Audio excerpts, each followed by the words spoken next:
ओम जय जय जय नमोस्तु नमोस्तु नमोस्तु। बोल। नमो हरियंताणं नमो सिद्धाणं नमो हरियाणं नमो वज्राणं नमो सविसावणं।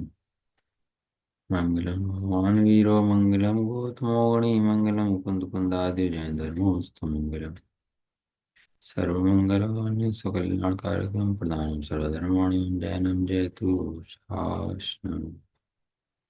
नमः समय साराय स्वानुभूत्या चकास्ते चित्स्वभावाय भावाय सर्वभावान्तरचिदे वन्दित सर्वसिद्धे धूमचर्मणोऽयं गतिं पत्ते वोच्छामि समय पावळिमिव केवली फणिधु। श्री समय सारजी ग्रंथ सर्व विशुद्ध ज्ञान अधिकार चल रहा है इसके अंदर। गाथा नंबर 321, 322, 323। गाथा पढ़ लेते हैं इसकी। हरित पढ़ते। जो लोक माने देवनार आदि जीव विष्णु करे त्यो श्रमण भी माने कभी षटिकाय को आत्मा करे तो लोक मुनि सिद्धांत कही भेद इसमें नहीं दिखे विष्णु को जो लोक मत में श्रमण मत आत्मा करे इस भांति लोक मुनि उभय का मोक्ष कोई नहीं दिखे जो देव मानव असुर के त्रैलोक्य को नित्य ही करें। इन तीन गाथाओं के अंदर इस जगत की सारी समस्या का निवारण है। इस सारे जगत की समस्या कोई नहीं है, इस सारे जगत की समस्या कर्तापने की है। मैं करता हूँ। वो कर्ता क्यों बनता है? क्योंकि स्वामी बनता है इसलिए कर्ता बनता है। जहाँ स्वामीपना नहीं होता वहाँ कर्तापना भी नहीं होता है। अभी कोई काम वाली लग रही हो अपने यहाँ, नौकरानी है, नौकर हो ऑफिस में, कोई घर पर दुकान में, तो उसके ऊपर हम आदेश चलाते हैं तू ऐसा कर, तू ऐसा कर, और नौकरी छोड़ दे वो तो। अब पहले नौकरी करता था अपने यहाँ, नौकरी पे रखते थे तो डांटते थे उसको, ऐसा कर, ऐसा गलत कर दिया। और नौकरी छोड़ दे 1 मिनट के अंदर, मैं नौकरी तुम्हारे काम नहीं करता ये, और चला जाए। अब कोई आदेश चलेगा उसके ऊपर है? बिल्कुल। अब जैसे पहले उससे डांटते थे, डांट सकते हो उसको? अब वो भारत का स्वतंत्र नागरिक है। आप उसको कुछ भी कह नहीं सकते, है ना? ऐसे ही यहाँ क्या है, जब तक पकड़ है उसकी पर की, तब तक कर्तापना चलता रहता है, और जब तक कर्तापना चलता रहता है तब तक मिथ्या चलता रहता है और संसार चलता रहता है। तो अंत क्या तोड़ना? अंदर में जो कर्तापना है उसको तोड़ना। वो कर्तापना टूटेगा कैसे? जो स्वामीपना टूटेगा तो कर्तापना समय समय टूटेगा। स्वामीपना लेके बैठा है ना अंदर में, कषायों के प्रति, कर्मों के प्रति। और ये जो कर्तापना है, ये खाली परद्रव्य का करता नहीं कि मैं इसको नहीं खाता, मैं इसको नहीं भोगता, मैं इसको नहीं करता। ये तो साक्षात परद्रव्य है, इसकी बात नहीं कर रहे। अंदर में जो कषाय आदि कर्म आदि हैं उनको मैं नहीं करता, और जो कषाय से उत्पन्न होने वाला राग आदि के हैं, उनको भी मैं नहीं करता। नहीं। क्यों? क्योंकि मैं शुद्ध बुद्ध एक चैतन्य स्वरूप आत्मा हूं, इसलिए मैं उनको करने में समर्थ ही नहीं हूं। क्यों नहीं करता? क्योंकि कर नहीं सकता है। क्यों नहीं करता? क्योंकि कर नहीं सकता। कर ही नहीं सकता। कर सकता होता तो करने की कल्पना बने। जब कर ही नहीं सकता तो करने की कल्पना कैसे बनेगी? कर ही नहीं सकता। अब जगत के देखो सारी मान्यताएं कैसी हैं। सारे दिन से रात, सुबह शाम, और जितने अनंत अनंत जीव हैं, और एक इंद्रिय आदि जीव भी है ना, जो मरता है एक श्वास में 18 बार, उसकी मान्यता है कि मैं करता हूँ, मैं मरता हूँ, मैं जीता हूँ। ऐसी मान्यताओं से वो मरता रहता है। क्या मान्यता लेके बैठता है? कि मैं करता हूँ। कल चल रहा था पर्याप्ति का चैप्टर, चल रहा शाम के टाइम। और पर्याप्ति पूर्ण होती है जीव की, कैसे कैसे पूर्ण होती है, लेकिन पर्याप्ति जो पूर्ण होती है ना, वो तो नाम कर्म का कार्य है। पढ़ा था नाम कर्म के प्रकृति के अंदर, पढ़ा ना, पर्याप्ति या पर्याप्ति किसकी भेद है? ये नाम कर्म के भेद हैं। पर नाम कर्म पूर्ण होता रहता है और पर्याप्ति पूर्ण होती रहती है। नाम कर्म पूर्ण नहीं होता तो पर्याप्ति पूर्ण नहीं होती। नहीं। हाँ, ये पर्याप्तियां का भेद है नाम पर, ये इसलिए एक एक कर्म पढ़ाया कि देखो सारे के सारे खेल किसके हैं। अभी किस लोग लगता है भैया ये मन वाले हैं, ये बिना मन वाले हैं, इनकी आहार पर्याप्ति है, इनकी शरीर पर्याप्ति है, इनकी श्वास मिली, इनकी श्वास नहीं मिली, है ना। हॉस्पिटल में जाकर देखो कैसे लाइन लगी पड़ी है। ये बीमार हैं, ये ऐसे हैं, ये ऐसे हैं, कैसे लाइन लगी पड़ी जीवों की है। ये दुनिया को आचार्य कुंद झंडा लेकर खड़े हो गए कि नहीं, ये सब जीव नहीं हैं, है? पहले तो जगत जीव परद्रव्य को जीव मान रहा था। ये सब जीवित हैं भैया, लेकिन इसे लगा कि तू जीव है, लेकिन यहाँ अपने को भी घटने बढ़ने वाला जीव मानने लगा, पर्याय वाला जीव मानने लगा, करने वाला जीव मानने लगा अपने आप को। आचार्य को कहने लगे, नहीं, ये भी जीव नहीं है, जीव इससे न्यारा है, सदाकाल पूर्ण है। तो कह लगे कषाय का काम काल में पूर्ण है, कि हाँ जी कषाय के काल में ही वो जीव पूर्ण है, और पर द्रव्य का अकर्ता है। पर द्रव्य का करता है। अकर्ता है, क्यों है? क्योंकि अमूर्तिक है। क्या है जीव द्रव्य? अमूर्त, अमूर्तिक। और ये पुद्गल द्रव्य क्या है? मूर्तिक। मूर्तिक। यदि इसको मूर्तिक का कर्ता बनना पड़े, मुझे हाथ हिलाना पड़े, मुझे कुछ खाना पड़े, मुझे कुछ चलना पड़े, सारे काम मुझे करने पड़े, हैं, यदि मैं इन कामों को करने क्या लगूं हो गया? तो क्या आवाज नहीं आ रही? आवाज नहीं आ रही है? आवाज की अब आ रही है? मेरी भी चली गई। है। मेरी भी नहीं आ रही। आ रही है आवाज तो।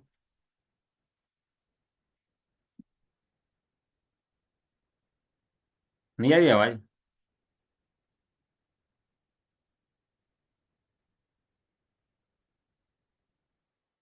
अब आ रही है? आ अब आ रही रही है। भाई, आ रही।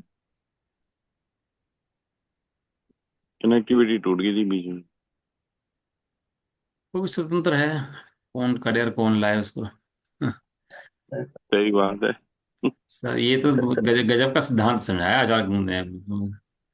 क्या चली थी अपनी, यदि इसको पुद्गल का काम करना पड़े तो पुद्गल होना पड़े, बिना पुद्गल हुए, बिना पुद्गल का काम कर सकता नहीं है ना। कुछ भी काम कर, रसोई का काम करना पड़े, रसोई में जाना पड़ेगा, कुछ भी काम करना पड़े वहीं जाना पड़ेगा आपको। लेकिन शरीर का काम करने के लिए शरीर में जाना पड़ेगा, वो शरीर में जा सकता नहीं, क्यों? क्योंकि अमूर्तिक है, इसलिए नहीं जा सकता। तो वहां तो इतने प्रदेशों के अंदर याद में रहता है भाई, ये बात तो सही है। कहा ना कि, कि शरीर के आकार प्रमाण है व्यवहार से, और निश्चय से आत्मा अपने असंख्यात प्रदेश प्रमाण है। कौन सी गाथा है देवशंकर की? देवशंकर गाथा है ना एक, हम्म, अगरु लघु, अगरु हाँ। देह प्रमाणो, अरे गुरुदेव। भारत सब पदो छेदा, असुमहदो व्यवहारा निश्चय असंख्य देश। देश वाला। ये छोटे बड़े शरीर के प्रमाण हैं। तो खुद ही कह रहे हैं ना भैया, व्यवहार से है। व्यवहार से मतलब ऐसा नहीं है, जहाँ व्यवहार लिखा जाए वहां समझ लो ऐसा नहीं है, निश्चय से कुछ और है, वही वास्तविक है। जीव शरीर प्रमाण है, कभी छोटा है कभी बड़ा है, और बड़ा शरीर हो गया, लेकिन जीव शरीर के अंदर नहीं है। जीव अपने ज्ञान प्रदेशों के अंदर है, और असंख्यात प्रदेशी है। जीव 6 फुट का है कि असंख्यात प्रदेशी है। लेकिन संख्या। एक एक लक्षणों से विचार करते हैं ना, एक एक लक्षण से विचार करते हैं कि जीव है कैसा, कैसा है कैसा। तो यहाँ पर क्या पहचान कराई? यहाँ पर शुद्ध जीव की पहचान कराई है। अब चांद दिख सकता है घटता हुआ आपको, दो तीन चौथ पांच, ये घटता हुआ दिखता है, ये घटता नहीं है। नहीं है। चांद तो पूरा का पूरा है, ऐसे जीव घटता बढ़ता दिखता है, लेकिन जीव। घटता बढ़ता नहीं है। अब तो केवल ज्ञान होगा कि नहीं होगा? अब केवल ज्ञान बताओ होगा, केवल लगता है केवल ज्ञान होगा तो फिर आनंद आ जाएगा, मजा आ जाएगा। अरे केवल ज्ञान में आनंद नहीं है, जिन्हें आनंद है उन्हें केवल ज्ञान है। सही बात है। आनंद किसका? अपने स्वभाव का आनंद है। वो स्वभाव का जो आनंद है ना, उससे केवल ज्ञान के बीज फकते हैं। नहीं तो यदि ना बोए ना, जड़ ना हो इसकी, ज्ञान की, तो केवल ज्ञान भी नहीं हो सकता। आप आना करते रहते तो मुझे पता लगता रहता है कि पोज तो नहीं बनी, ऐसा लगता है पोज हो गया हो। नहीं, पोज नहीं हुई है। ये कषाय जो होती है ना, डरता है आदमी, कषाय से भागता है। भय कषाय होगी, आहार, चार संज्ञा हैं, आहार है, भय है, मैथुन है, परिग्रह है। इनसे भागता है, डरता है इन सब से, है ना। इन सब से क्या है कि कषाय ना हो जाए, मर ना जाऊं, इनसे भागता है। लेकिन इन कषायों के काल में भी तेरा कुछ नहीं बिगड़ता है। कषाय ये कहती है यहाँ तो पूर्ण है। अब तो कषाय भी ज्ञान में झलकती हैं। कषाय ज्ञान का कुछ बिगाड़ती नहीं है। क्या कहा? कषाय ज्ञान के अंदर पता है, लगती है, बिगाड़ती नहीं है। बिगाड़ कुछ नहीं इतनी सकती। श्रद्धा जब हो, अब गली के अंदर घूमते हैं, भंगी घूमते हैं, कुत्ते घूमते हैं, सुअर घूमते हैं, सब घर के बाहर घूमते हैं, तो कोई दिक्कत है? घूमते रहो भाई, हमें क्या समस्या है? हमारा घर तो सुरक्षित है ना, पूर्ण परिपूर्ण है, पूर्ण है ना। ऐसे कषाय आदि घूमती हो, घूमते रहे बाहर। ये सब कर्म उदय के कार्य हैं, चारित्र मोह आदि के कार्य है। मेरा कार्य नहीं। निमित्ताधीन दृष्टि हटाई। इसके अंदर स्वामी जी ने सिद्धांत दिया ना, निमित्ताधीन दृष्टि। निमित्त नहीं हटाया, निमित्ताधीन दृष्टि हटाई। दोनों में फर्क है। एक निमित्त है, एक निमित्ताधीन। दृष्टि है। भगवान है सामने, ठीक है, सम्य दर्शन उनके, छाया सम्य दर्शन भगवान के पादमूल में होता है। ठीक बात है, बाबा तीर्थंकर के पादमूल में जाओगे तो छाया सम्य दर्शन होता है। लेकिन सब भगवान छाया सम्य दर्शन देते हो, ऐसा तो नहीं है। यदि भगवान छाया सम्य दर्शन देते होते तो जितने बैठे थे सबको हो जाना चाहिए था। ये सबको तो नहीं होता। जितने भी मोक्ष होते हैं ब्रज वृषभ नाराज सेना के अंदर होता है। बराबर बात है। बिल्कुल ब्रज सही है। वृषभ नाराज सेना के बिना जीव श्रेणी नहीं मान सकता। साधक उन साधक जा सकते हैं, श्रेणी नहीं मान सकता। तो पराधीन हो गया जीव तो बेचारा। भाई ब्रज वृषभ नाराज सेना हुआ तो जाएगा, नहीं तो नहीं जाएगा। तो ब्रज वृषभ नाराज सेना की मजबूती देखो कितनी हो गई है। ये कहता है, देखो जी, मैं मेरा कमाल देखो, मैं होऊंगा तो मोक्ष होगा। अब ऐसा देख लगता है हाँ भाई सही बात है, ये तो भाई साहब ब्रज वृषभ नाराज सेना के बिना मोक्ष हो नहीं सकता। एक कमाल बात तो यहाँ बताते हैं कि ब्रज वैष्णव नारायण सेनन से मोक्ष नहीं होता। तो ब्रज वैष्णव नारायण सेनन से मोक्ष हो तो जितनों को ब्रज वैष्णव नारायण सेनन है सबको मोक्ष हो जाएगा। रावण का सेनन भी ब्रज वैष्णव नारायण सेनन था। रामचंद्र जी का सेनन भी ब्रज वैष्णव नारायण सेनन था। और लक्ष्मण का भी लक्ष्मण का भी था। ब्रज वैष्णव नारायण सेनन था, लेकिन दो मर के नरक चले गए और निगोचे एक हम्म। मोक्ष चला गया। ये ब्रज वैष्णव नारायण सेनन नरक भी ले जाता है। सातवें नरक भी ले जाता है ये उठा करके। लेकिन वह निमित्त की अपेक्षा करता है ना, वास्तव में वो जीव उन सबका अकर्ता है। और ऐसा अकर्ता सदाकाल देखना चाहिए प्रत्येक कार्य का, पुद्गलों की क्रियाओं का। है ना? बहुत से जीव व्यवहार के ना, व्यवहार की बातों उससे भी चढ़ा लेते हैं, बहुत से भी चढ़ जाती है व्यवहार की बातें। भैया ऐसा करना चाहिए, परिणाम काबू में रखना चाहिए, परिणाम कंट्रोल करने चाहिए, सब करना चाहिए। लेकिन सिद्धांत ये है द्रव्य नियोग का कि जीव पर में हस्तक्षेप कर ही नहीं सकता, और अपनी पर्याय ही परद्रव्य है। इसमें हस्तक्षेप सही। की व्यवस्था नहीं है। नहीं है। और हस्तक्षेप करे तो ये ऐसे ही है फिर जैसे पाकिस्तान का आदमी भारत में घुसा है। साक्ष्य ठीक पड़ेगा। क्या होगा? अगर भारत पाकिस्तान का आदमी जैसे भारत में आ रहा हो तो उससे पूछेंगे, गोली मार देंगे उसको? ये गोली मार देंगे। पता एड्रेस ही पूछेंगे, अनसाइड तो कौन है क्या है, दूर से देखते ही। शूट। अरे ये है हस्तक्षेप का नतीजा। ज्ञानी तो मजे करता है।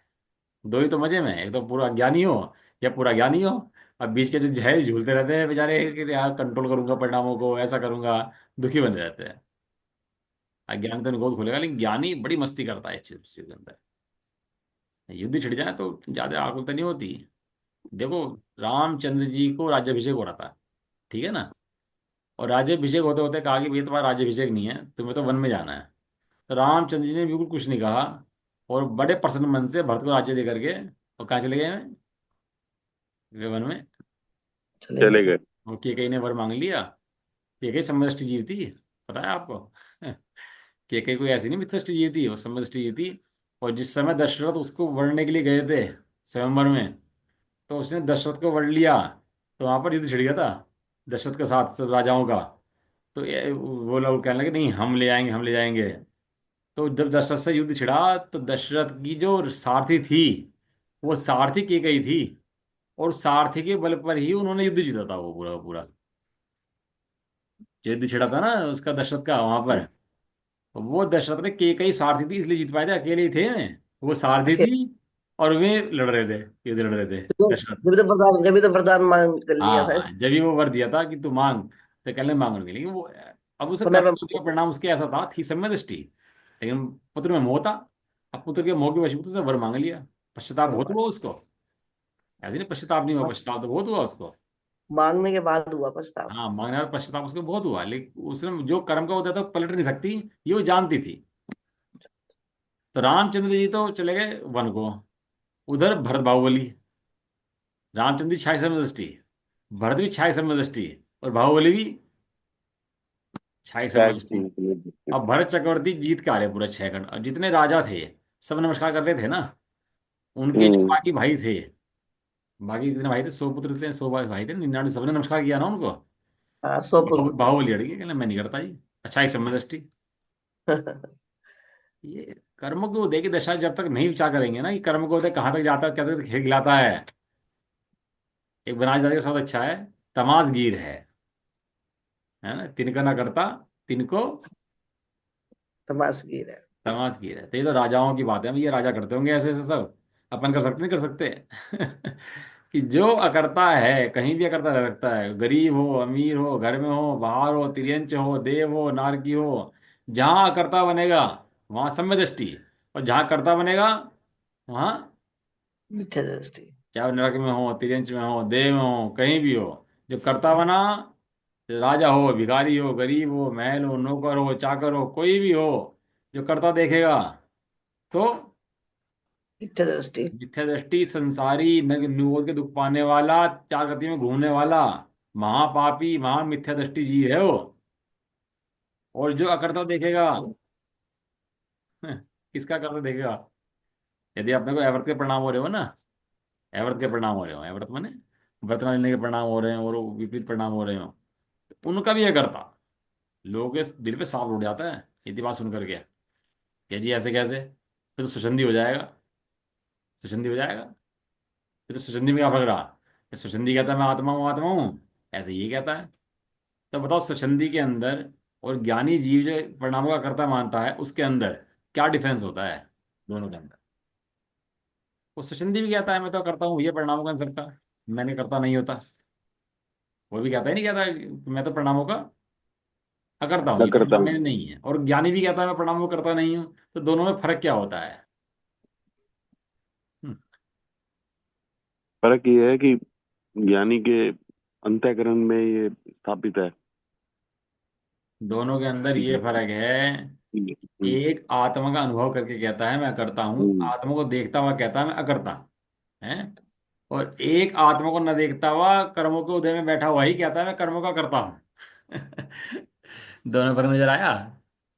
सही है। एक आत्मा को देखता है तब कहता है भैया हम तो करता, एक मीठा खा के बोलता है भैया मीठा है, एक मीठा सुन के बोलता है कि मीठा है। तो दोनों में फर्क है कि नहीं है? फर्क है, एक को अनुभव है, एक बिना अनुभव के बोल रहा है। हाँ, इस स्वच्छंदी जो है ना, ये कहता तो है मैं करता हूँ, बात तो सही कहता है, लेकिन इसके अंदर में आत्मा की अनुभूति नहीं है, इसलिए ये भी मिथ्या दृष्टि है। बातें करता हो बढ़िया, सबको समय दर्शन करा दे, ये खुद मिथ्या दृष्टि रह जाता है। क्यों? क्योंकि अकर्ता कहने मात्र से अकर्ता नहीं होता, अकर्ता अनुभव करने से अकर्ता होता है। समझ में आया नहीं आया? हाँ। खाली बातें बिल्कुल ठीक बताते हैं बात ना है। कि अकर्ता अकर्ता अकर्ता, उससे मात्र अकर्ता नहीं होता।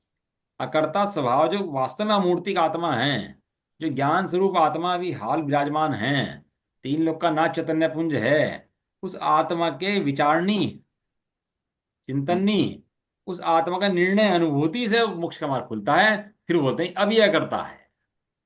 अब वो बाहर में युद्ध छेड़े तो कोई दिक्कत नहीं है, उसे कहते हैं कर्मों की निर्जरा कर रहा है। क्या बोलते हैं इसको? कर्मों की निर्जरा कर रहा है। कर्मों की निर्जरा कर रहा है, बताओ क्यों? क्योंकि आत्मा का अनुभव कर रहा है। और जो आत्मा का अनुभव नहीं कर रहा, तो उसे बोलते हैं कर्मों का बंध कर रहा है। ये भले कितने शास्त्र पढ़ता हो, कितनी गाथाएं रट लेता हो, कितना मुनि बन जाता हो, ये सब कर्मों का बंध कर रहा है। फिर ही छोड़ दो ना उन परिणामों को, पकड़ने क्या होता है? अब हम पढ़ा रहे हैं पढ़ रहे हैं हम ऐसा करते हैं अपनी, हम ऐसा करते हैं इतने छोपछम वाले हैं, क्यों पकड़ के चलता है उस परिणाम को? तो ज्ञाता है कि करता है, और उसे सदाकाल ज्ञाता बना रहता है। बहुत अभ्यास का काम है, इसलिए इसे टाइम लगा रहा हूँ ना मैं इसके ऊपर, गाथा के ऊपर। और टाइम लगा इसलिए रहा हूँ क्योंकि इस पर बहुत होमवर्क है, बहुत होमवर्क है इस गाथा के ऊपर। और मजे की बात बताऊँ आपको, ये गाथाएं तो खुल गई हमारे सामने आकर, ये रत्न खुल गए हों सामने, घड़ा अपने घर में रत्न दबे हों और हम गरीब हों, तो क्या होगा? कुछ दबे तो दबे हैं।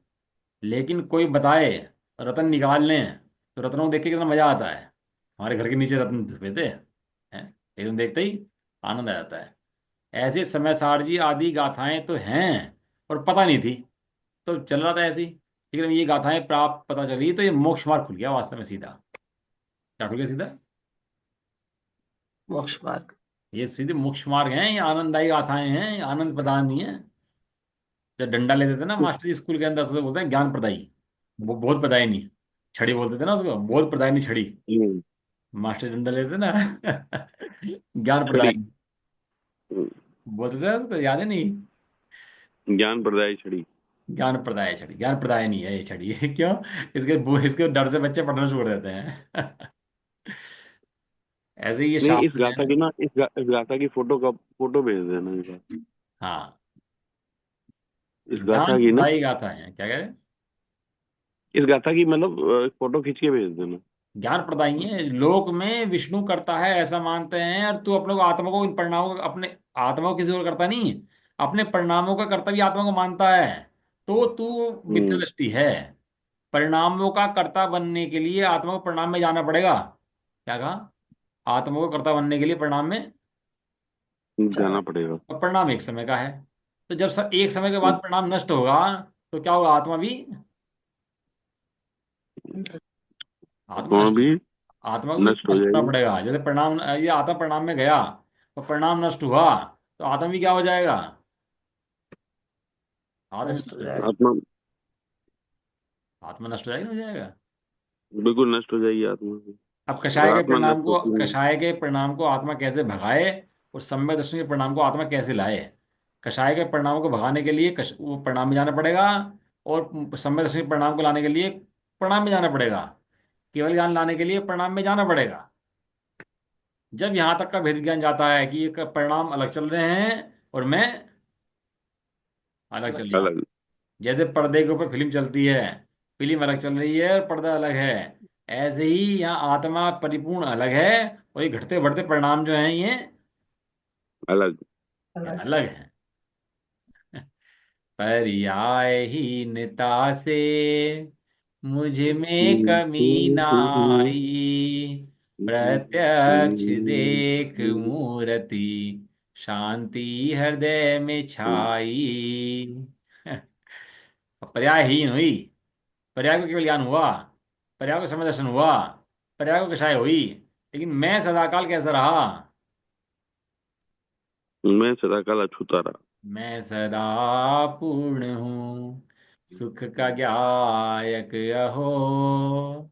ये भजन बड़े पढ़े खोल के पढ़ना, और इस दृष्टि से पढ़ना कि मैं द्रव्य और पर्याय अलग, ये पर्याय अलग चलती है और मैं द्रव्य अपना अलग अलग चल। चलता हूँ। अलग चलता हूँ। बताओ, राजा चला जाए हैं, जीतने के लिए 10-5 साल के लिए लोगों में बाहर, और रानी को क्या रहे, मेरे राजा।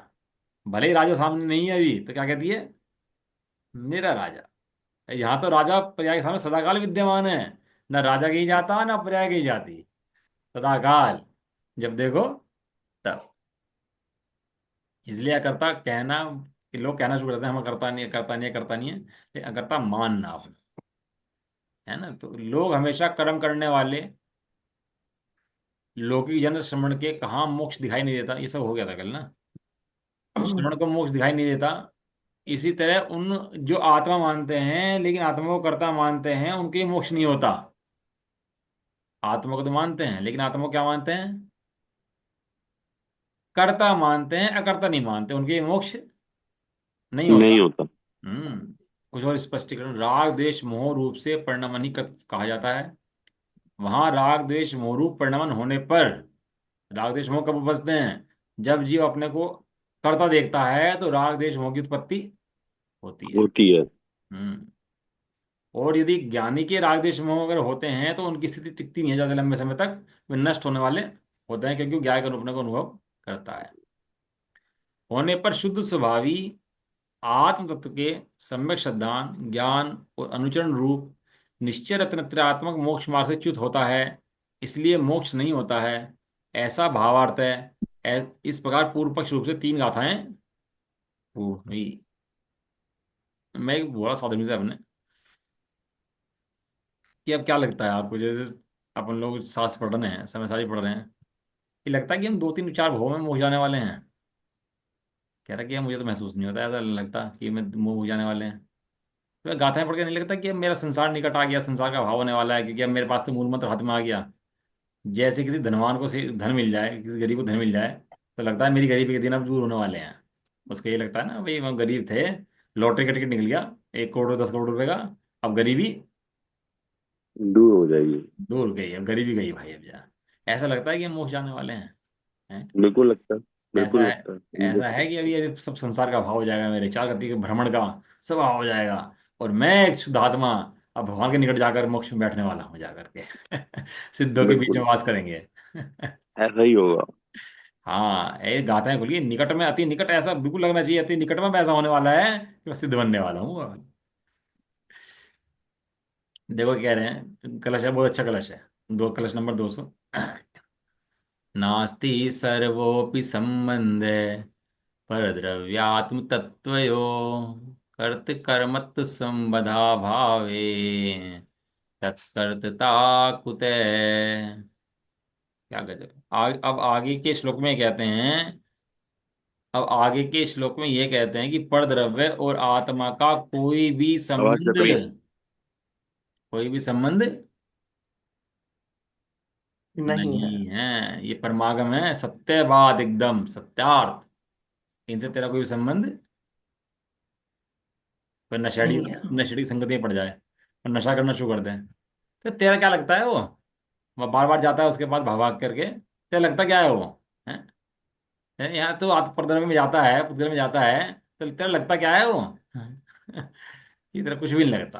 तेरा नास्ति सर्वोपि संबंध है, परद्रव्य आत्मा का कोई भी संबंध किसी नहीं प्रकार से तो होगा, व्यवहार से तो होगा, कुछ तो होगा। ये प्रणाम मैं नहीं करता तो कौन करता है, मंदिर में नहीं जाता तो कौन जाता है, ये सब कुछ भी मेरा संबंध नहीं है। इसलिए उनके कर्ता कर्म संबंध भी नहीं नहीं है। है, क्योंकि कर्ता कर्म संबंध के लिए संबंध होना जरूरी है। संबंध ही नहीं है तो कर्ता कर्म संबंध किस बात का? श्लोकार्थ। परद्रव्य आत्म तत्व सर्व अपि संबंध नास्ति। परद्रव्य और आत्म तत्व का कोई संबंध नहीं है, अर्थात सर्व संबंध की नास्ति है। अच्छा देख कहते हैं, सर्व संबंध नास्ति, सर्व संबंध नास्ती। नास्ति। पत्नी से तलाक हो जाए, तलाक हो गया, लड़ाई हुई, तलाक हो गया, तो तलाक होने के बाद जो उसके परिवार वाले थे, भाई थे, माता थी, पुत्र उसकी जो भी थे सब, पिता थे, कोई संबंध उनसे? अब उनसे नहीं। कोई संबंध, वो भाई भाई रह गया, साले रह गया, उसकी माता माता रहेगी, पिता पिता रह गए, और जो ससुर चाचा वगैरह थे चाचा रह गए अब में। तो कोई बचा कोई रिश्ता, एक भी रिश्ता बच गया चाचा सभी? नहीं बचता। एक पत्नी गई तो उसका सारा कुटुंब गया। ऐसे ही यहाँ पर सही बात। एक परद्रव्य का कर्तापना गया, तो परद्रव्य का सारा कुटुंब गया। अब इतनी आकुलता, इतनी हारी, उनके आना, शादी में जाना, बीमारी, सब चीजें सिर पे थी, वो सब खत्म ऐसे ही परद्रव्य का राग लेके चल रहा था, सब खत्म।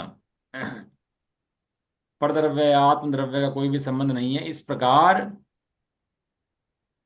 कर्तत्व कर्मत्व के संबंध का अभाव होने से आत्मा के परद्रव्य का कर्तत्व कहाँ से हो सकता है? जो संबंधी नहीं है, तो कर्ता कर्म भी कहाँ से होगा, अर्थात नहीं हो सकता। भावार्थ, परद्रव्य और आत्मा का कोई भी संबंध नहीं है, तब फिर उनमें कर्ता कर्म संबंध कैसे हो सकता है? कर्ता कर्म संबंध कैसे हो सकता है, कोई संबंध ही नहीं।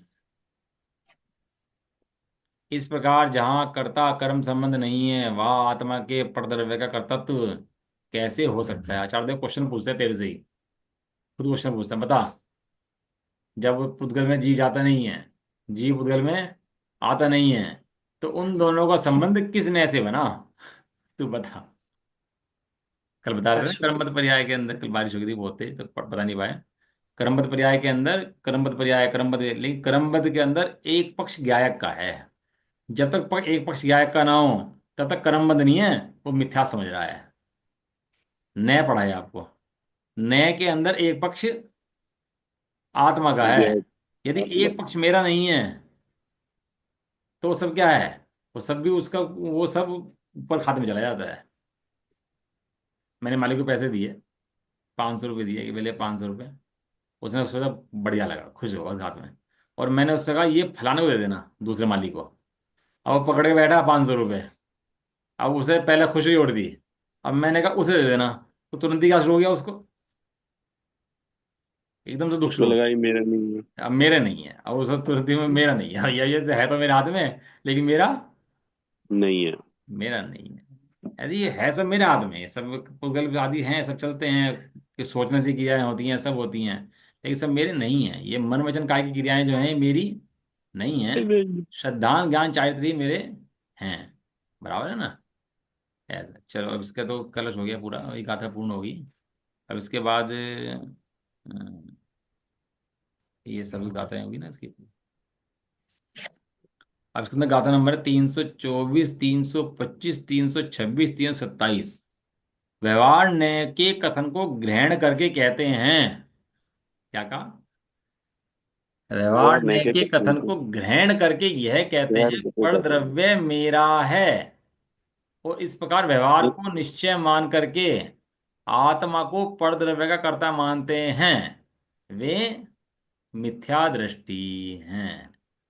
धर्मशाला में सही रहता है। है, क्या मान के रहता है धर्मशाला के अंदर? मेरी है, मेरा मकान है, मैं रह सकता हूँ उसके ऊपर। क्या समझ के रहता है धर्मशाला के अंदर? है? वहां दीवार टूटी हो, बनी हो, कोई खेत वेत नहीं करता वहां पर जाता है, क्यों? जानता है ये मेरा नहीं है। नहीं। इसके अंदर जो समय सारजी के अंदर जो गाथाएं आई हैं सरस्वती गान अधिकार के अंदर, इसके अंदर जो आत्म ख्याति आचार्य कुंदकुंद देवी गाथाएं हैं, वे हैं 108 गाथाएं। 308 से लेके 415 तक 108 गाथाएं आत्म ख्याति की गाथाएं हैं। इसकी लिखी है आचार्य कुंदकुंद देव की, 415 तक। वहां पे समय सारजी पूरा हो जाएगा। इन्हीं गाथाओं को जैसे आचार्य की 110 गाथाएं हैं, जो जैसे आचार्य ने गाथाएं लिखी हैं। 108 की 110 होगी, यानी दो गाथाएं उन्होंने इसके अंदर एक्स्ट्रा रही है तात्पर्यवृत्ति टीका के अंदर। कलश हैं 54 इसके अंदर, 54 कलश हैं इसके अंदर। 193 से लेकर 246 तक के कलश हैं। और बनारस दास जी के जो सवैये हैं, छंद हैं, वे हैं 139 छंद इसके अंदर हैं। ठीक है ना? इसके बाद आचार्य कुंदकुंद देव का शास्त्र पूरा हो गया, लेकिन कुछ इसके अंदर और अधिकार आए हैं। स्वादवाद अधिकार, साध्य साधक द्वार, उपाय उपेय विचार, गुणस्थान विवेचन, ये कुछ 4 अधिकार और आए हैं जो आचार्य अमरचंद देव ने लिखे हैं, जयसेन आचार्य ने लिखे हैं, और बनारस दास जी ने लिखे हैं कुंदकुंद देव के बाद। तो वो सब चर्चा अपन लोग जब आएगा तो करेंगे। अभी तो ये अपना अधिकार चल रहा है इसके अंदर, है ना?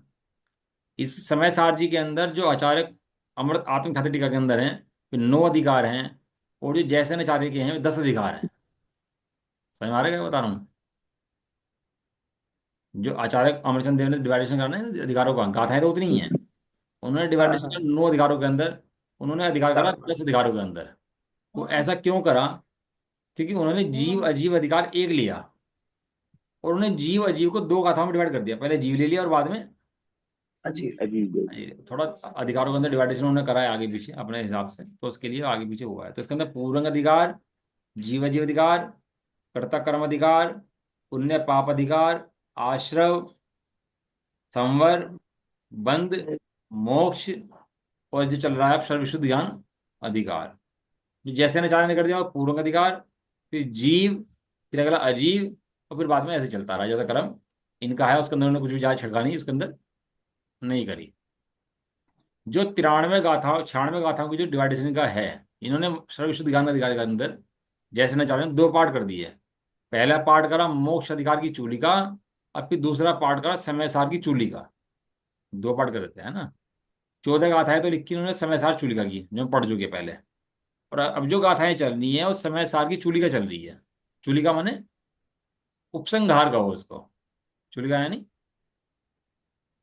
उपसंहार। उपसंहार लिखते थे ना पहले, निबंध लिखते थे, संदर्भ, प्रसंग, हम्म। फिर उपसंहार।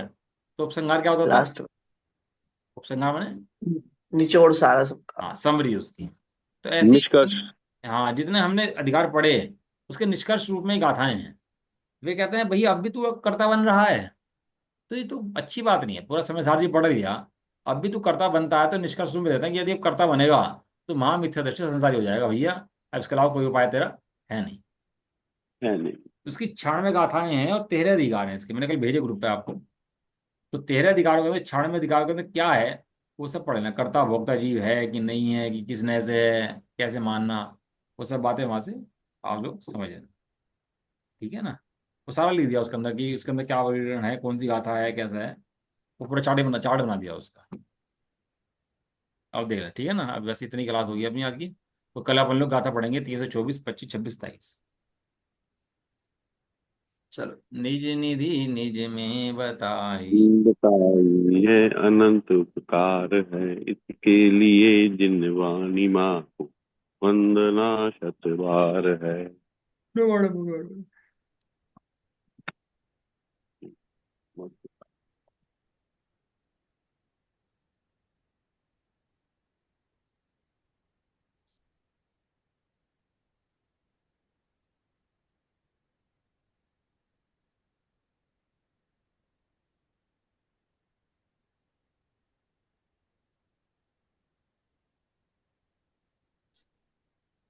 जय बोलो द्वाशी वाणी माता की। जय हो। जय हो। महान जैन धर्म की। जय जय हो। हो। एक साथ बोलिए। जय जय जिनेन्द्र। जिनेन्द्र। जय जैन। हो जय जय सभी को जय आज जय। घर पे नहीं हो क्या, घर से बाहर हो? मैं नहीं घर पे हूँ। है नवीन? घर पे घर हूँ। पे हो, अच्छा। ऐसा लगा जैसे घर से बाहर हो कहीं, कनेक्टिविटी नहीं टूट गई थी ना बीच में। नहीं नहीं, घर पे बैठा। अच्छा। तो पीछे जय। लिखे हुए हैं, पता लग रहा घर पे ही है। हाँ गाते हैं ना हम्म। पीछे। वही सेम जगह है और कहाँ है। जय जय जय। जय जय भाई जय। जिनेन्द्र भाई, जय जिनेन्द्र, जय जिनेन्द्र, जय